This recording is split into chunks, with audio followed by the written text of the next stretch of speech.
السلام علیکم ورحمۃ اللہ وبرکاتہ۔ میرا نام ہے عابد علی اور میں اپنے چینل علامہ عابد علی اشرفی سے آپ سے مخاطب ہوں۔ امید کرتا ہوں کہ آپ خیریت سے ہوں گے اور دعا کرتا ہوں کہ اللہ پاک آپ کو سلامت رکھے۔ نماز ہر مسلمان پر فرض ہے اور نماز کی قبولیت کے لیے جسم اور کپڑوں کا پاک ہونا سب سے پہلی شرط ہے، لیکن اکثر روزمرہ کے کام کاج کے دوران بچوں کو سنبھالتے وقت یا کسی زخم کی وجہ سے ہمارے کپڑوں پر تھوڑی بہت ناپاکی جیسے پیشاب کے قطرے، خون یا بچوں کی قے وغیرہ لگ جاتی ہے۔ ایسے میں بہت سے لوگ شدید الجھن کا شکار ہو جاتے ہیں کہ اب اس کپڑے میں نماز ہوگی یا نہیں۔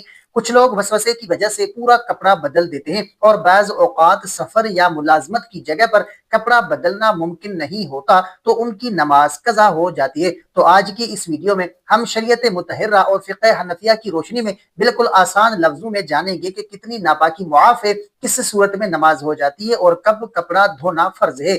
تو شریعت مطہرہ نے انسان کی مجبوری اور ضرورت کو پیش نظر پاکی اور ناپاکی کے احکام میں بہت آسانیاں رکھی ہے۔ اسلام میں ناپاکی کی دو بڑی قسمیں ہیں، جنہیں ہم نجاست غلیظہ جیسے انسان کا پیشاب، پاخانہ یا بہتا ہوا خون، شراب یا دودھ پیتے بچے کی قے، اور دوسری نجاست خفیفہ جیسے حلال جانوروں کا پیشاب کہتے ہیں۔ تو عام طور پر ہمیں روزمرہ زندگی میں نجاست غلیظہ یعنی پیشاب، خون یا قے کا سامنا زیادہ کرنا پڑتا ہے، اس لیے شریعت کا قانون بہت واضح ہے۔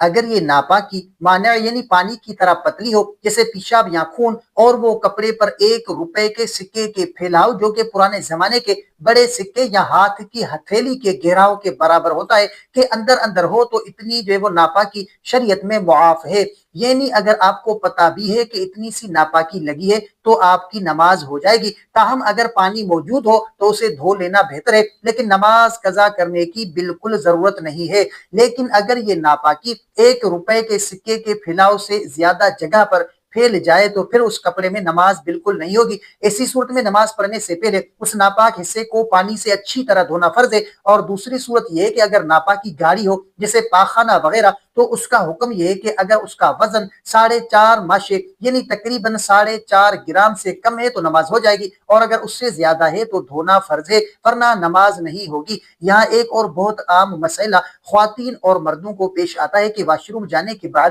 پیشاب کے قطرے آنے کا وہم ہوتا ہے یا بچوں کو گود میں لینے سے ہلکی سی نمی کا احساس ہوتا ہے۔ تو یاد رکھیں، اسلام وہم کا دین نہیں۔ جب تک آپ کو یقین نہ ہو جائے یا آپ اپنی آنکھوں سے ناپاکی کا دھبا نہ دیکھ لیں، صرف شک کی بنیاد پر اپنے کپڑوں کو ناپاک مت سمجھیں اور نہ ہی نماز چھوڑیں۔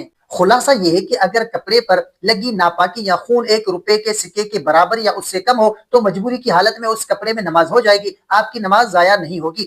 تو صرف اتنے حصے کو 3 بار پانی سے دھو لے جہاں ناپاکی لگی ہے، پورا سوٹ بدلنے یا پورا کپڑا دھونے کی بھی ضرورت نہیں ہے۔ اسلام نے ہمارے لیے آسانیاں پیدا کی ہیں، اس لیے وسوسوں میں پڑھ کر اپنی نمازوں کو قضا مت کریں۔ امید ہے کہ اس اہم مسئلے کے بعد اب آپ کی نمازیں کبھی وسوسوں کی وجہ سے قضا نہیں ہوگی۔ اس قیمتی معلومات کو اپنے گھر والوں اور دوستوں کے ساتھ ضرور شیئر کریں تاکہ وہ بھی اس شرعی حکم سے واقف ہو سکیں۔ تو اگر چینل پر نئے ہیں تو سبسکرائب ضرور کریں اور ویڈیو کو لائک کریں۔ اگر آپ کا کوئی ایسا سوال ہے جس کا جواب جاننا چاہتے ہیں یا آپ نے کوئی ایسا خواب دیکھا ہے جس کی آپ تعبیر جاننا چاہتے ہیں تو کمنٹ کر سکتے ہیں، انشاءاللہ آپ کو آپ کے سوال کا جواب اور آپ کے خواب کی تعبیر اسلامی تعلیمات کے مطابق آپ کو فراہم کی جائے گی۔ تو ملتے ہیں اگلی ویڈیو میں، تب تک کے لیے اپنا بہت سارا خیال رکھیں اور ہمیں اپنی دعاؤں میں یاد رکھیں۔ السلام علیکم ورحمۃ اللہ وبرکاتہ۔